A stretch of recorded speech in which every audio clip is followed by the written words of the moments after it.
বর্তমান সময়ে অধিকাংশ জাকাত প্রদানকারীকে দেখা যায় তাদের সাথে দুর্ব্যবহার করে, তাদের জাকাত প্রদান কবুল হবে কিনা। এরপর প্রশ্ন হলো, আমি এক অসহায় মজলুম নারী, আমার স্বামী অস্বাভাবিক রাগ, সামান্য তুচ্ছ বিষয় নিয়ে রাগারাগি করে, মারধর করে, চুল টানাটানি করে। আমি যাতে আমার বাবা মাকে শেয়ার করতে না পারি সেজন্য সে বাইরে যাওয়ার সময় ফোন রেকর্ড অন করে রেখে যায়, অথচ সে মসজিদে নামাজ পড়তে চায়, পাঞ্জাবি পরে থাকে, সবার সামনে ফেরেশতা হয়ে থাকে, বোঝার কোনো উপায় নাই। আমি তার কাছ থেকে বাবা মার কাছে পালিয়ে আসি, সে আমার প্রচুর সাজিয়ে মিথ্যা অপবাদ দেয়, বেশিরভাগ মানুষই তাকে বিশ্বাস করে।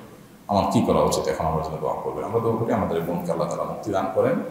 এরকম বহুত মানুষ রূপী পশু আছে, দেখতে মাশাআল্লাহ, মুখে দাড়ি, টুপি, পাঞ্জাবি, নামাজ পড়ে, মনে হয় যে কথার মধ্যে থেকে মনে হচ্ছে মিষ্টি, চিনি সব স্যাগারিন মনে হয় যে ঝরে ঝরে পড়ে, হ্যাঁ, কিন্তু আস্ত একটা মানুষ রূপী পশু। বাসার ভিতরে যারা আছে তাদের সাথে গালিগালাজ, আঘাত করা, মারধর করা, বকাঝকা করা, তিল হলে সেটাকে তাল বানানো, মিথ্যা হওয়া দেওয়া, এরকম অনেকে করেন। আল্লাহ মাফ করুন।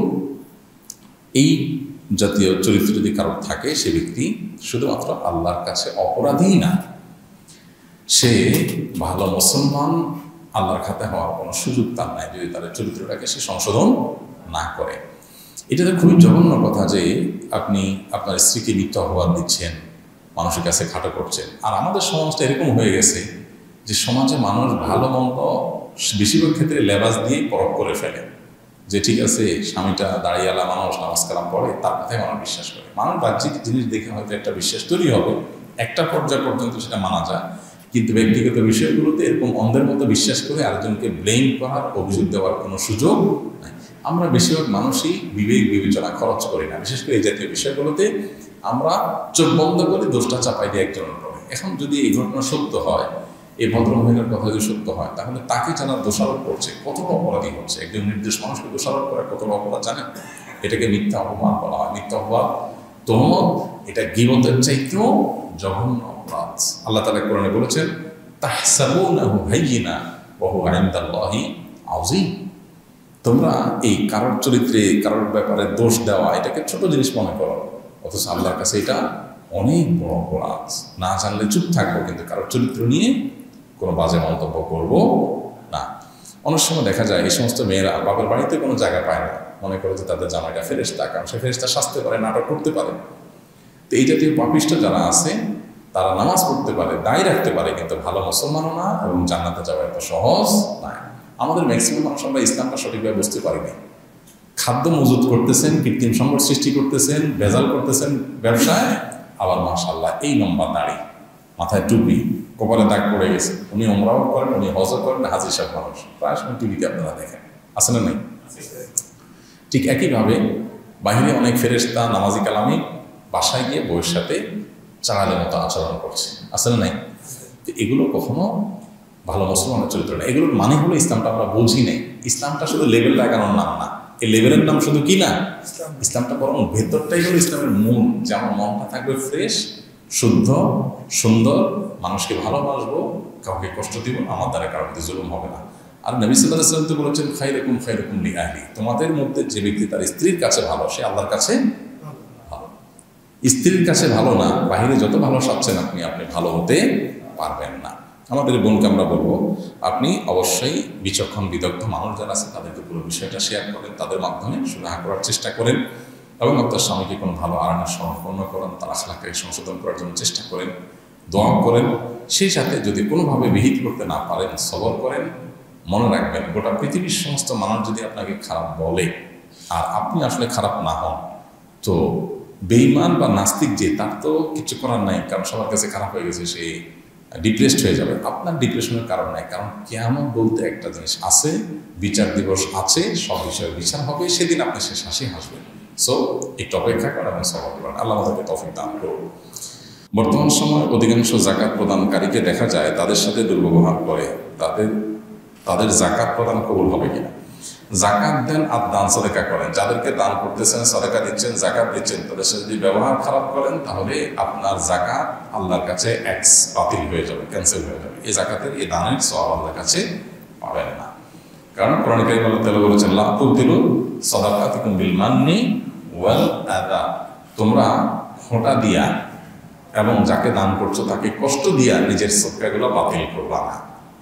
টাকা দিচ্ছেন, ধমক দিচ্ছেন, ঘাট ধাক্কা দিচ্ছেন, ব্যবহার খারাপ করছেন, বা টাকা দিয়ে আবার খোঁটা দিচ্ছেন তাদেরকে, এরকম যদি হয় তাহলে সেক্ষেত্রে সেই সদকা, সেই দানের সওয়াব পাওয়া যাবে না, কোনো কোনো ক্ষেত্রে আর গুনাহ হবে। এই জন্য গরিব মানুষকে দান করার পর আপনি মেহেরবানি করে কোনো খোঁটা দিতে যাবেন না। আপনি তাকে দান করেছেন, সেই দানশীলতা জাহির করতে যাবেন না, কারণ আপনি আসলে তাকে দিয়ে তার প্রতি কোনো এহসান করেন নাই।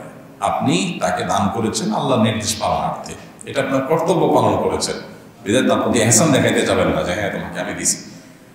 আল্লাহর কাছ থেকে সওয়াব আশা করবেন, আবার বান্দাকে দিয়ে তার কাছ থেকে ফিডব্যাক আশা করবেন, সে আপনার সাথে সদ্ব্যবহার করুক, আপনার একটা কৃতজ্ঞতা প্রকাশ করুক। এই দুইটা একসাথে হতে পারে না। শুধু বিনিময় আল্লাহর কাছে চাইবেন, তোমাকে আমি দিছি, তোমার কাছে থ্যাঙ্কস আমি আশা করি না, দরকার নেই। তার উচিত আদায় করা, কৃতজ্ঞতা আদায় করা, সেটা ভিন্ন বিষয়, আপনার কোনো ডিমান্ড থাকবে না। সূরা দাহরের শুরুতে আল্লাহ তাআলা জান্নাতি এবং আবরার যারা, নেককার যারা, আবরার, তাদের বৈশিষ্ট্য উল্লেখ করতে গিয়ে বলেছেন ওয়ায়ুতঈমুনা আত-তাআমা আলা হুব্বিহি মিসকিনাও ওয়া ইয়াতীমাও ওয়া আসীরা।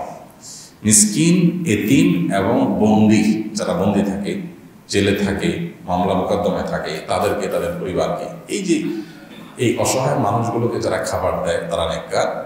কিন্তু এই সেটা হলো যে আমার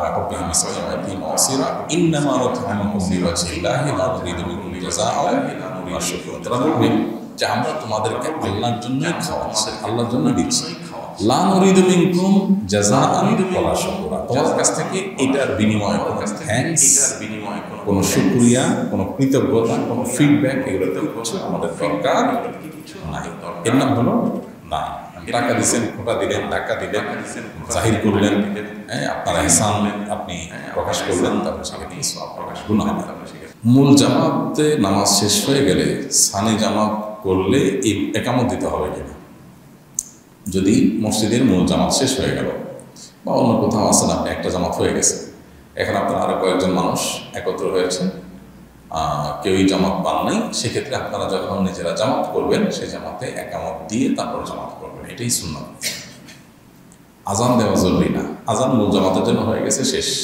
এখন যদি আপনারা পুনরায় জামাত করতে চান তাহলে সেক্ষেত্রে বারান্দাতে, অন্য কোথাও, বাসাবাড়িতে, যেখানেই করেন না কেন, কয়েকজন মিলে যখন জামাত করবেন তখন একজন একামত দিবেন, আরেকজন ইমামতি করে নামাজ পড়াই দিবেন, এটা সুন্নাত। যদি একামত ছাড়া হয়, এমন হতে পারে যে কেউ নিয়ত করেছেন একা একা নামাজ পড়ার, কিন্তু ফরজ নামাজ পড়তেছেন, তার সাথে এসে কেউ দাঁড়ায় গেছেন মুক্তাদি হিসাবে, তখন তিনি তার নিয়ত করে নেবেন যে আমি ইমামতি করতেছি, যথেষ্ট, তাদের এখানে একামতের প্রশ্ন নাই। কিন্তু একাধিক ব্যক্তি যখন শুরু করবেন তখন একজন একামত দিয়ে তারপরে আরেকজন ইমামতি করে নামাজ শুরু করবেন, এটাই সুন্নাত। এমনকি একা একাও যদি কেউ নামাজ পড়ে, তার ফরজ মিস হয়ে গেছে, একা একা এখন ফরজটা পড়বেন, তাহলে তার জন্য সুন্নত হলো একামত দিয়ে, ইমাম যেভাবে উচ্চস্বরে তাকবীর টাকবীর পড়ে ওরকম দিয়ে তিনি নামাজ পড়বেন, এটা উত্তম। বিভিন্ন হাদিস দ্বারা এটা প্রমাণিত, কারণ তার উদ্দেশ্য থাকবে যে আমি আল্লাহু আকবার সুবহানাল্লাহ জোরে জোরে বলতেছি, একামত দিচ্ছি, এগুলো কেন করতেছি? যাতে আমার এটা শুনে কেউ চাইলে আমার সাথে এসে শামিল হতে পারে, মানে এর মাধ্যমে আমি জানান দিলাম যে আমি একা একা নামাজ পড়তেছি, কেউ এসে আমার সাথে যোগ করলে আমরা জামাতের সওয়াব পাইতে পারি। এই অপশনটা খোলা রাখার জন্য একা পড়লেও একামত দিতে হবে, সেখানে একাধিক ব্যক্তি জামাত করলে অবশ্যই কি করবেন? একামত দিবেন।